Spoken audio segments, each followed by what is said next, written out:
Alright, so in this video I'm gonna share our experience with different types of mobile chicken tractors, starting with the one that Justin Rhodes developed. It's called the ChickShaw 5.0, so it's the 5th iteration of his mobile chicken tractor, and we just built it a couple of months ago for our meat birds, and we're gonna obviously use it for other birds as well, but that was the first test. And what we really like about the ChickShaw is that it's incredibly easy to move. It's fairly lightweight, and it has those big marathon wheels that make it incredibly easy to navigate even uneven terrain. So I would highly recommend, whenever you build something mobile, use the larger tires. They are non-flat tires. Makes it much easier than the smaller ones we have on our brewer, for example. Now, the other thing I really like about it is that it has an open bottom. I mean, there is a mesh wire, obviously, so nothing can get in.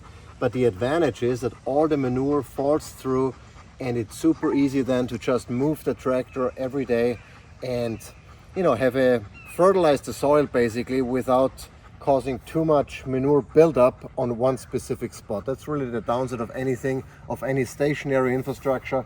With this one, you easily move it. Even the kids can move it. It's super lightweight. It's sturdy at the same time. It's very robustly built, so I expect that thing to last for a very long time. There's plenty of ventilation, obviously. There is open here, it's open there, it's open on the front. The original Justin Rhodes design called for plastic roofing panels and plastic panels on the side because they are more lightweight, but we opted for those metal ones simply because they reflect a lot of heat. In retrospect, I'm not sure if we would do this again because they only use that coupe or that tractor at night when there is no sun. During the day, they typically are not inside, so the heat buildup on the inside is less of an issue, I want to say. But nevertheless, we opted for the metal ones because those are the ones we have been using. The other thing we really like about this tractor is, and that's unlike most other mobile chicken tractors, it has built-in nesting boxes made out of those milk crates. So we just cut out a piece with a jigsaw. It was fairly easy. And the cool thing is, when you want them to lay, or when your hens have reached laying age, assuming they are layers, you just put it in like this. So there is an opening on the inside. Obviously you would put in some straw, whatever, as a bottom for the nesting box. When you don't want them to use it, you just turn it around because this is square, so any side will work. And we used it in this way with our meat birds because they were not laying, obviously. So we really like that. The other thing, you can attach here another 2x4, and you can pull then that whole thing with a tractor, with an ATV or what have you. We didn't do that because we have no intention on this property here to do that, to pull it. In case you wonder, the roof actually comes up so you can see the inside. It's fairly spacious. I think Justin Rhodes said that it would hold, 30, 35 even birds or so. We've had the experience that with 30 meat birds, and we did not raise the Cornish cross, we raised the McMurray big red broilers. It was getting tight in there, and in fact some of our meat birds chose to sleep outside instead of here on the roosting bars. Speaking of roosting bars, these are the roosting bars. I wasn't convinced initially if they would actually use them. I mean, there are technically 1, 2, 3, 4 rows, but because the fourth one is kind of underneath the nesting boxes, that's a little tight, especially if your hens are older or if you have larger breeds such as the meat birds. But they definitely used all the 3, and some even scooted in underneath as well. The main downside of this approach is that for the hens, walking on that grid is somewhat uncomfortable, especially in the beginning when they haven't figured out that these are roosting bars. So it took our meat birds a little bit to kind of get comfortable inside, and but they did it, eventually. And yeah, but obviously, the roosting bars don't have to be high. They're just off the ground, so when they poop, all the poop goes down, or most of it at least, and not much accumulates in here. Here they can jump up, to get into the nesting boxes if you face it this way, so they can easily hop on, get in.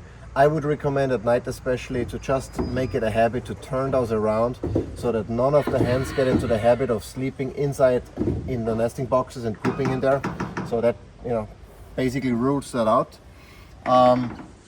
And as far as the wood is concerned, we just use pine, kiln treated, kiln dried pine wood, and then stained it on the outside. Staining that whole thing was a little bit of a pain. I think next time we're gonna choose a wood that's rot resistant from the get-go, so we don't have to stain it. Spend more money, of course, but then have a little bit less work with the staining. So we're gonna close this back up here. And by the way, the original design comes with a aluminum bar that I'm going to show you in a sec, fits in there, that you can use to prop up the roof if you want to. Now, the original design of Justin Rhodes has the roof opening on this side. We chose to open it on this side. I don't think it makes really a difference, but this is how that goes. And then the other difference, or the other upgrade we've made, is we put in an automatic chicken door from ChickShaw. We usually have chicken doors that open up, that get pulled up basically on our two other coops, but we specifically chose this one because there is no way of this door being pulled up. There is not enough height, so to say, and with this one it opens to the side. The battery lasts for a very long time. It's big enough for even our fat meat birds to get in and out. Very convenient.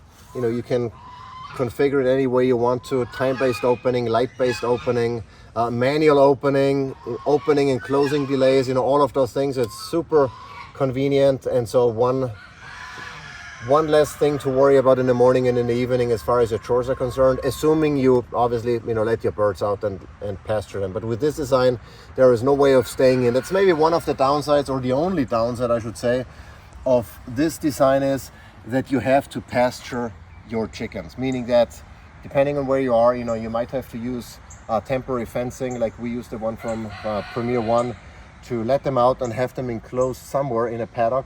That's what we've been doing. You can see here the previous paddock in the past, in the back. That's where it was before we dispatched the meat birds. That's the only downside. They can only use that at night. You cannot keep your chickens in there 24/7. Obviously, it's way too small and super uncomfortable to walk on as far as the bedding is concerned. But beyond that, it's a great design. We love having it. We're gonna use it again. We're probably gonna move our incubated egg layers into this mobile chicken tractor, because it's, again, super convenient. We can move it every day. There is no manure building up anywhere, and it's lightweight, so even the kids can move it, and I don't have to do it in the morning. So with that said, let's see how that compares to the Suscovich chicken tractor, which we have there on the back. So let's walk over and check that out. All right, here we have another model here with the Suscovich chicken tractor, which we've been using for longer than the Justin Rhodes ChickShaw. And we really like this one as well, for the main reason you can walk in. It's tall enough. I mean, you have to, get down a little bit, but you can walk in here. You can do your thing. We added a roosting bar simply because sometimes we have egg layers in here that stay in here for longer, like the ones we incubated recently. You can hang, water. You can hang a feeding trough if you want to. There's plenty of room here for, again, maybe 35 or so birds, maybe 30 birds. And the cool thing with this is that if you want to keep them inside, you can do that, so you don't have to let them out, which is what we do. You can keep the door shut and just move the tractor every day to a fresh patch of pasture without, again, having to worry about manure buildup or anything like that. And that's really the big advantage of having loud geese. That's really a big advantage of this guy.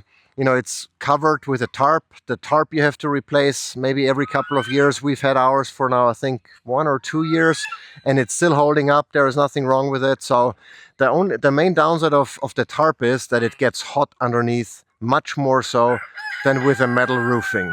So maybe next time we'll install metal roofing panels instead to keep it cooler on the inside, but we'll see about that. The other thing that's worth mentioning is, here on the back, we actually installed a third-party wheel assembly from Chick Lifts that makes it significantly easier to move this guy. Without it, you really have to pull, and with this, I just have to step on it, lift it up, and it's fairly easy to move. Now again, for the next one, we're probably gonna use the one with a wider wheelbase because it makes it less wiggly. But beyond that, this is super comfortable, super easy to move. but you're probably gonna need an adult to move it. That's maybe another downside. You know, our kids, the 8-year-old in particular, not even a 10-year-old, you know, can move this guy by themselves. So that means I have to do it. Whereas the Justin Rhodes one, they can move easily. The downside of this one is it doesn't have any nesting boxes in its default design. Now you can certainly add some here on the back. You know, here is just mesh wire. You can add your own nesting boxes if you want to. That's not a problem if you want to keep your egg layers permanently in there. We typically use this guy as an extension of our brooder. So as soon as the chicks are old enough to be outside, to be more exposed to the elements, and we want to give them more room and access to pasture, we move them in here with the heating lamp, maybe if necessary, or with a heating plate, and with food and water, and we just, you know, move that along, and so they can have access to pasture while still being protected. The other downside of this maybe is that it uses a lot of zip ties to hold everything together. I mean, most of all the mesh wire here, the hardware cloth, is attached with zip ties, which if they break, they can be easily and cheaply replaced, but it's just a lot of plastic and a lot of zip ties. You know, not necessarily my favorite, but it seems to be working in this case, and we have yet to replace one. In terms of stability, this one is a little bit less stable and robustly built, I want to say, than the ChickShaw. So it has fewer braces. It is a little bit less stable. I mean, we improved stability a little bit by adding those roosting bars, so they are, you know, providing extra stability. But beyond that, it's also very cheaply to build. Both of those you can probably build for 300, 350 bucks, depending on what type of wood you use. So it's very economical solution. And if you want to grow, you know, birds on scale, you know, having a couple of those or having a couple of the Justin Rhodes ones makes it certainly much more feasible than building a ton of stationary chicken coops like the two ones we have in the back there. And so,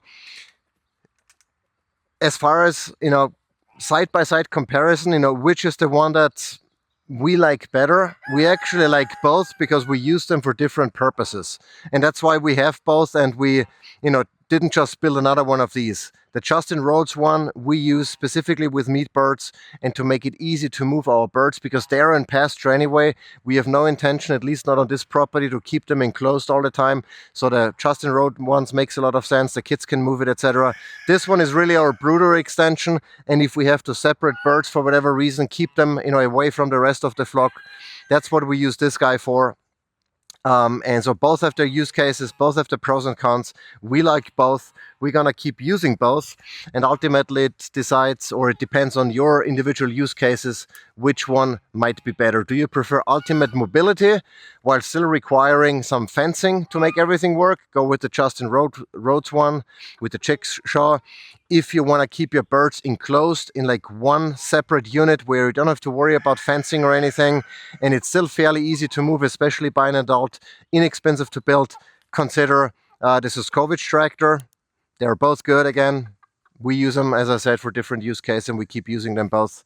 And that's it. If you have any questions, concerns, if you have another design that you came up with, maybe let us know in the comments. We'd love to try it out, check it out, and see you in the next video.